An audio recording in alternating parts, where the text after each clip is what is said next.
In the same New Bedford, there stands a whaleman's chapel, and few are the moody fishermen, shortly bound for the Indian Ocean or Pacific, who fail to make a Sunday visit to the spot. I am sure that I did not. Returning from my first morning stroll, I again sallied out upon this special errand. The sky had changed from clear, sunny cold to driving sleet and mist. Wrapping myself in my shaggy jacket of the cloth called bearskin, I fought my way against the stubborn storm. Entering, I found a small scattered congregation of sailors and sailors' wives and widows. A muffled silence reigned, only broken at times by the shrieks of the storm. Each silent worshipper seemed purposely sitting apart from the other, as if each silent grief were insular and incommunicable. The chaplain had not yet arrived, and there these silent islands of men and women sat steadfastly eyeing several marble tablets with black borders masoned into the wall on either side the pulpit. 3 of them ran something like the following, but I do not pretend to quote: "Sacred to the memory of John Talbot, who, at the age of 18, was lost overboard near the Isle of Desolation, off Patagonia, November 1st, 1836. This tablet is erected to his memory by his sister. Sacred to the memory of Robert Long, Willis Ellery, Nathan Coleman, Walter Canny, Seth Macy, and Samuel Glegg, forming one of the boat's crews of the ship Eliza, who were towed out of sight by a whale on the offshore ground in the Pacific, December 31st, 1839. This marble is here placed by their surviving shipmates. Sacred to the memory of the late Captain Ezekiel Hardy, who in the bows of his boat was killed by a sperm whale on the coast of Japan, August 3d, 1833. This tablet is erected to his memory by his widow." Shaking off the sleet from my ice-glazed hat and jacket, I seated myself near the door, and turning sideways was surprised to see Queequeg near me.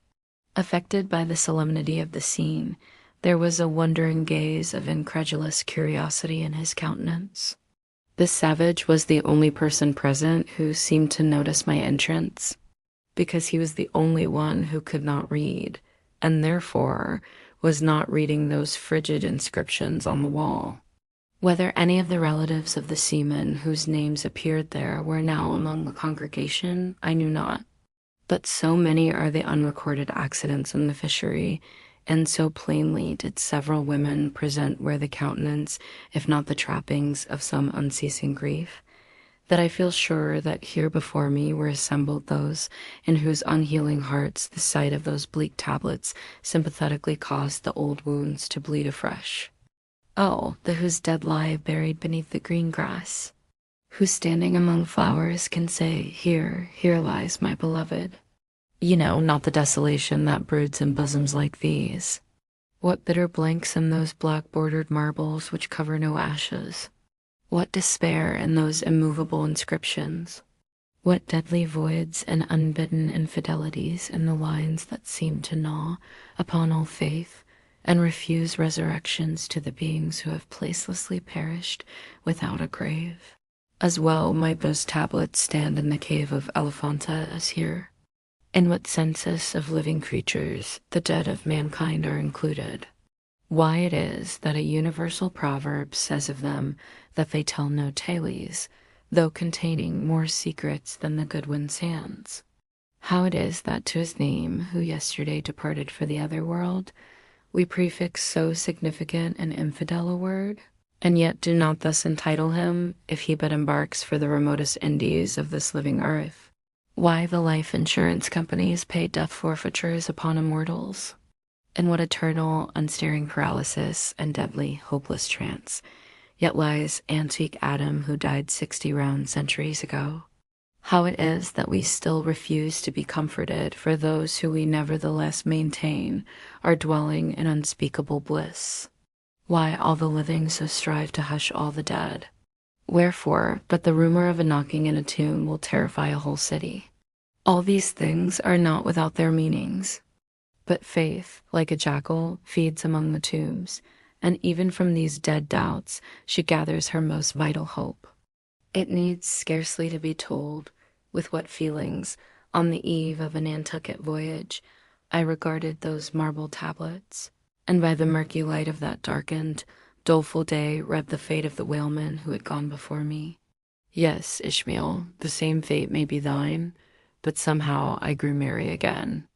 Delightful inducements to embark, fine chance for promotion.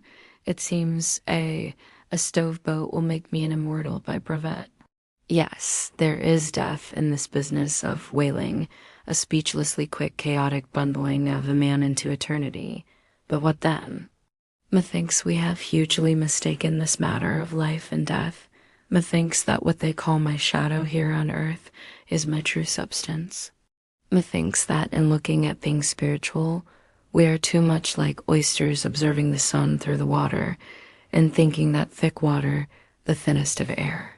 Methinks my body is but the lees of my better being. In fact, take my body who will take it, I say, it is not me, and therefore 3 cheers for Nantucket, and come a stove boat and stove body when they will, for stave my soul, Jove himself cannot.